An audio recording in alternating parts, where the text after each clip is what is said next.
ఉమ్మడి వరంగల్ జిల్లాను అకాల వర్షాలు రైతులను ఆగమాగం చేస్తున్నాయి. ఉరుములు మెరుపులు ఈదురుగాలులతో కురుస్తున్న వర్షాలతో వరంగల్ జిల్లాలోని వర్ధనపేట, రాయపర్తి, ఐనవోలు మండలాల్లో ధాన్యం కొనుగోలు కేంద్రాల్లో ధాన్యం రాసులు తడిసి ముద్దయ్యాయి. మరింత సమాచారం మా ప్రతినిధి నవీన్ అందిస్తారు. అకాల వర్షాలు రైతులను హరిగోస పెడుతున్నాయి. ఉమ్మడి వరంగల్ జిల్లాలో ఇటీవల విచిత్రమైనటువంటి వాతావరణం నెలకొంటుంది. మధ్యాహ్నం ఎండలు కొడుతున్నాయి, సాయంత్రం అయితే వర్షం పడుతుంది. దీంతో అకాల వర్షాలతో రైతులు తీవ్రంగా నష్టపోతున్నారు.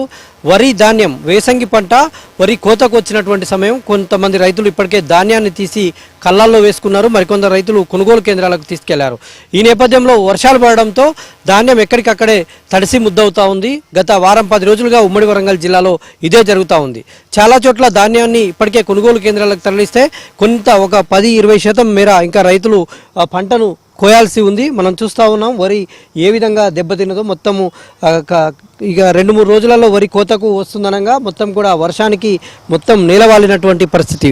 ఉమ్మడి వరంగల్ జిల్లాలో రాత్రి భారీ వర్షం కురిసింది. వరంగల్ నగరంతో పాటు చుట్టుపక్కల ఉన్నటువంటి ప్రాంతంలో ఇటు వర్ధన్నపేట నియోజకవర్గమైనటువంటి రాయపర్తి, ఐనవోలు మండలాల్లో ఇటు ఎక్కువగా తీవ్రంగా నష్టం ఉంది.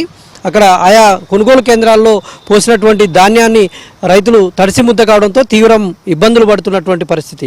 ఇటు స్టేషన్ గన్పూర్ నియోజకవర్గంలో అయినటువంటి ధర్మసాగర్ మండలం అయితేంది, స్టేషన్ గన్పూర్ అయితేంది, ఈ మండలాల్లో పూర్తి స్థాయిలో వరి పంట దెబ్బతిన్నటువంటి పరిస్థితి. కళ్ళాల్లో పోసినటువంటి ధాన్యం పూర్తిగా తడిసి ముద్దయింది. తర్వాత ధర్మసాగర్లో వర్ష బీభత్సానికి 50 గొర్రెలు మృత్యువాత పడినటువంటి పరిస్థితి ఉంది. అటు పాలకుర్తిలో జనగామ జిల్లా పాలకుర్తి, దేవరుప్పల మండలాల్లో కూడా భారీ వర్షానికి చాలా నష్టం జరిగింది. ఇటు మామిడి రైతులు అక్కడ పాలకుర్తి నియోజకవర్గంలో ఎక్కువగా మామిడి తోటలు ఉంటాయి. మామిడి తోటల రైతులు తీవ్రంగా నష్టపోయినటువంటి పరిస్థితి కనిపించింది. వర్రె వెంకన్న అనేటువంటి రైతుకు చెందినటువంటి 50 ఎకరాల్లో మామిడి తోట పూర్తిగా నేలరాలినటువంటి పరిస్థితి కనిపించింది. తర్వాత పాలకుర్తిలో చాలా పూరిళ్ళు దెబ్బతిన్నాయి. ఒక ఇంటి రేకుల పైకప్పు ఎగిరి పక్కన పడినటువంటి పరిస్థితి. అంటే వర్షం దాటికి ఇటు వరంగల్ నగరంలో కొద్ది రోజులుగా వర్షం లేదు, కేవలం గాలులు మాత్రమే వీచేవి. రాత్రి వడగళ్ల వాన కురిసింది. వడగళ్ల వానకు భారీ స్థాయిలో ఓడ్డింగులు విరిగిపడ్డాయి. చెట్లు కొన్ని చోట్ల కూలిపోయినటువంటి పరిస్థితి. నగరం అంతా రాత్రి అంతా కూడా అంధకారంలోనే ఉంది. చాలా చోట్ల కరెంటు సరఫరా నిలిచిపోయినటువంటి పరిస్థితి.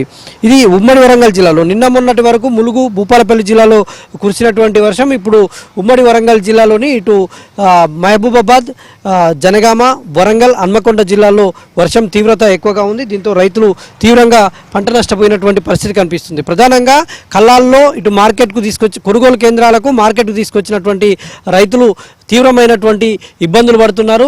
ఇప్పటికే తడిసిన ధాన్యాన్ని అమ్ముకోలేక ఇప్పటికే కొనుగోలు కేంద్రాలకు తీసుకొచ్చినటువంటి ధాన్యాన్ని మార్చరి ఉంది, అంటే తేమ శాతం ఎక్కువగా ఉంది, ఆరబెట్టుకోవాలని ఒకవైపు కొనుగోలు అధికారులు చెప్తా ఉన్నారు. అటు వాళ్ళ నుంచి రైతుల నుంచి ధాన్యం సేకరించే అర్తిదారులు చెప్తా ఉన్నారు. అయితే రైతులు ఎండబెట్టుకునేటువంటి క్రమంలో అనుకోకుండా వస్తున్నటువంటి వర్షాలు రైతులను మరింత కుంగదీస్తున్నటువంటి పరిస్థితి. ధాన్యం అమ్ముడుపోక ఇటు రైతులు కొనుగోలు కేంద్రాల్లో సరిగా కొనుగోలు జరగక రైతులు తీవ్రమైనటువంటి ఇబ్బందులు పడుతున్నారు. ధాన్యం నష్టపోయినటువంటి రైతులను మాత్రం ప్రభుత్వం ఆదుకోవాల్సినటువంటి పరిస్థితి కనిపిస్తూ ఉంది. వీడియో జర్నలిస్ట్ జగదీష్తో నవీన్, ఏబిఎన్ ఆంధ్రజ్యోతి, వరంగల్.